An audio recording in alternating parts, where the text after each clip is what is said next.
გამოვიდა იესო ტაძრიდან და წავიდა. მივიდნენ მასთან მისი მოწაფეები, რათა ტაძრის ნაგებობები ეჩვენებინათ მისთვის.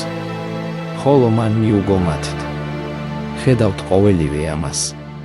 ჭეშმარიტად გეუბნებით თქვენ. ქვაქვაზე არ დარჩება აქ, რომ არ ჩამოინგრეს. როცა ის ზეთისხილის მთაზე იჯდა, მივიდნენ მასთან მოწაფეები სხვებისგან განცალკევებით და ჰკითხეს. გითხარი, როდის მოხდება ეს? და რა იქნება შენი მოსვლისა და ქვეყნიერების აღსასრულის ნიშანი? იესომ მიუგო. ფრთხილად იყავით.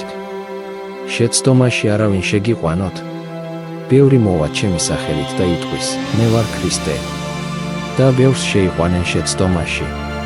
მოისმენთ ომების ხმებს და ცნობებს ომების შესახებ. იცოდეთ, ნუ შეძრწუნდებით. ეს ყველაფერი უნდა მოხდეს. მაგრამ ეს ჯერ კიდევ არ არის აღსასრული. ერი ერის წინააღმდეგ აღსდგება და სამეფო სამეფოს წინააღმდეგ. იქნება საკვების უკმარისობა და მიწის წვრები. ხან ერთ და ხან მეორე ადგილას.